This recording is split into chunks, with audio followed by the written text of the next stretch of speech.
जो भी मेरी ये वीडियो देख रहा है ना, वो मेरे कल की जाके वीडियो ज़रूर देखे, तभी आपको पता चलेगा कि किस चीज़ की रेसिपी और किसके लिए बनाई गई है और मतलब क्या बात है इसमें। इसीलिए आपको कल की वीडियो देखनी चाहिए जाकर। तो यहाँ मेरे कल शाही पनीर बने थे, यानी उसी एक ही दिन बने थे, लेकिन मैंने अलग अलग पोस्ट किए थे, इसलिए मैं कल की बात बता रही हूँ कि जो कल की वीडियो में मैंने शाही पनीर बनकर रेडी किया था ना, आज की वीडियो में मैं सारी चीज़ें रेसिपी दिखा दूँगी।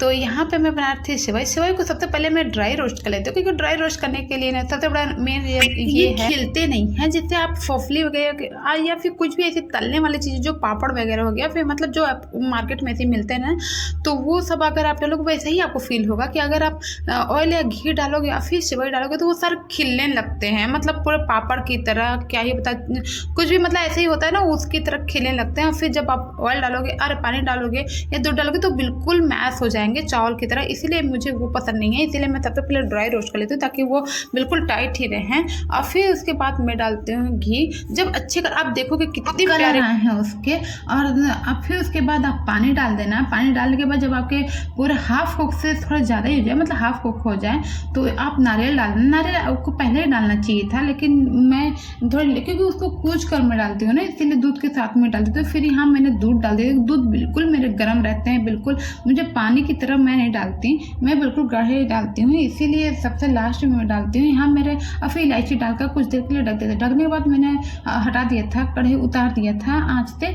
फिर यहाँ मेरे सेवई बिल्कुल रेडी होते हैं। यहाँ पर मेरे हस्बैंड बच्चों के लिए ले आए थे ऑमलेट बनाने के लिए, लेकिन सारे बच्चे पंडित बनकर बैठे हैं, किसी ने मेरे ऑमलेट को हाथ नहीं लगाया। कितना मुझे बहुत अफसोस हो रहा था। और सबसे ज़्यादा तो उनकी माँ पे बहुत ज़्यादा गुस्सा भी आया कि ऐसे ऐसे बच्चों को पढ़ा कर रखी है ना, कि कुछ खाने ही नहीं देती ना, चिकन वगैरह सारी चीज़ें बच्चे कुछ भी नहीं खाते। मेरे मनमानसी तो बिल्कुल भी नहीं खाते, पूरे पंडित बनकर। और सच बताऊँ, मेरी मानसी ना बिल्कुल दादी माँ हैं। आप जब भी उससे बात करोगे तो ऐसा लगेगा बिल्कुल दादी माँ हैं। बहुत प्यारी बातें करेंगी, बहुत रिलैक्स, ऐसा लगता है ना उनको ये कितनी संतुष्ट है। सच में मुझे बहुत प्यारी लगती हैं वो। फिर यहाँ पे मेरे आमलेट बिल्कुल रेडी हो गए थे। मैंने एक तरफ से पलट भी दिया था। अब इतनी टेस्टी मैं बनाई थी, मैं बच्चों के लिए बहुत अच्छे से, बहुत शौक से बनाई थी, पर ये मेरा शौक अधूरा ही रह गया कि उन्होंने हाथ भी नहीं लगाया। चलो यहाँ मैं सस्पेंस खत्म ही कर देती हूँ। यहाँ मेरे गेस्ट आने थे, मेरी बीच वाली ननद, यानी मेरी मानसी की मम्मी, लेकिन वो आए नहीं क्योंकि उनको रात का निकलना था और इसी वजह से वो कपड़ा पैक करने में बिजी हो गए थे, वो आए नहीं। ये मेरी पहली बार नहीं है, मैं जब भी वो आती है ना, वो प्योर वेज है, तो मैं ऐसे ही उनको बना के खिलाती हूँ, और भी बहुत सारी चीज़ें बना के खिलाती हूँ, लेकिन इस बार मैं यही चीज़ बनाई थी। और यहाँ पे वो ना है तो बच्चे, मेरे बच्चे खाने लगे।